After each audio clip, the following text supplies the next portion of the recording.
akan menganalisis sebuah kasus yang mana kasus ini termasuk kepada pelanggaran kode etik yang dilakukan oleh salah seorang psikolog yang bernama Sherly Solihin, yang mana Sherly Solihin ini bekerja di suatu klinik International Community Activity Center atau disingkat sebagai ICAC. Namanya kasus ini terjadi pada tahun 2013, yang mana Sherly ini digugat oleh salah seorang warga negara Australia yang bernama Dennis Anthony Mitchell, yang merupakan ayah kandung dari Louisa Circuit yang merupakan klien dari Sherly ini. Nah, di sini kuasa hukum dari Dennis yang bernama Adlu Siswadi Harjo mengatakan bahwa Sherly Solihin dan ICAC ini telah melakukan pelanggaran kode etik karena Sherly Solihin ini telah mengeluarkan rekaman medis dari proses konseling perceraian antara Dennis dan istrinya.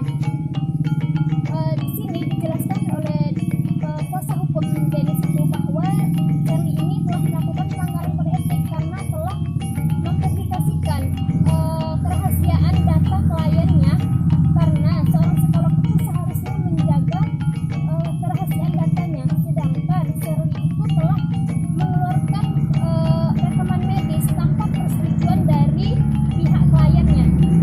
Nah, di sini jelas bahwa Sherly Solihin ini telah melanggar kode etik yang mana tertera pada ADART, Himpunan Psikologi Indonesia, pada tahun 2010 itu mengatakan pada pasal 24 itu tentang mempertahankan dan kerahasiaan data, bahwa psikolog ataupun ilmuwan psikologi harus menjaga kerahasiaan data baik hubungan yang klien atau pengguna layanan psikologi. Nah, di sana jelas bahwa Sherly ini melanggar kode etik psikologi karena dia itu telah mempublikasikan hasil rekaman dari kliennya tanpa persetujuan dari pihak kliennya. Yang mana dari kuasa hukum Dennis ini, Adru juga mengatakan bahwa Sherly ini selain yang juga melanggar kode etik tentang tidak menjaga kerahasiaan kliennya, ia pun juga melakukan pencemaran nama baik. Karena Sherly ini mengatakan di dalam rekaman itu yang dipublikasikan itu mengatakan bahwa Dennis ini telah melakukan penyiksaan atau penyekapan terhadap anaknya yang bernama Louisa Circuit, sedangkan Dennis itu mengatakan dia tidak pernah melakukan rekaman yang mengatakan membahas tentang anaknya itu gitu. Sedangkan Dennis juga telah membantah dia tidak pernah melakukan penyiksaan atau penyekapan terhadap anaknya. Dan dari beberapa data yang didapatkan oleh hakim atau dari pihak hakim mengatakan bahwasannya Dennis ini juga tidak pernah melakukan penyiksaan terhadap anaknya, bahwa di sini dapat dikatakan Sherly ini juga melakukan manipulasi data terhadap hasil yang dilakukan oleh kliennya gitu, yang mana dijelaskan juga di dalam pasal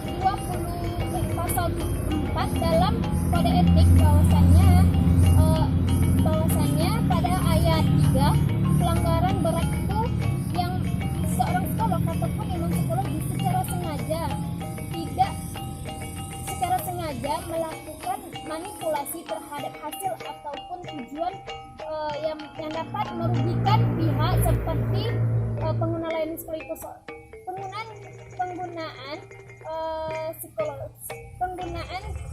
layanan psikologi dan juga individu yang melakukan psikologi.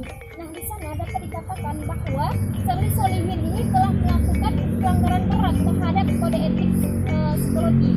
Nah, dari uraian tersebut dapat disimpulkan bahwa Sherly Solihin ini telah melakukan beberapa pelanggaran kode etik. Yang pertama, pasal 24 tentang mempertahankan data mempertahankan kerahasiaan data.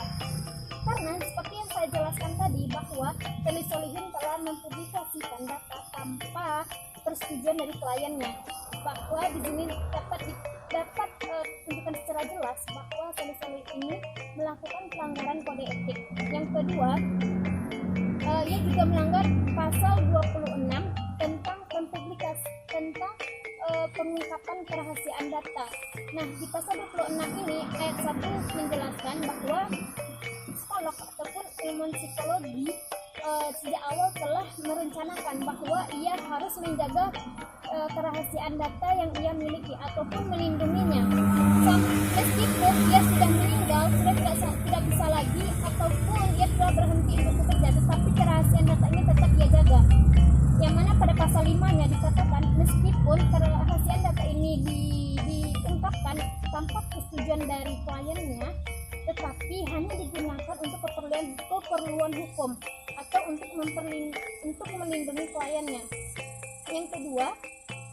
Yang ketiga itu melanggar pasal 4 ayat 3, yang mana di sana dijelaskan bahwa psikolog yang melakukan secara sengaja manipulasi hasil atau tujuan, maka itu dikatakan sebagai pelanggaran berat.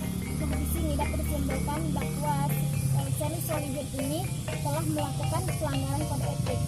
Sekian dari saya, mohon maaf atas kesalahan kata. Saya sudah dengan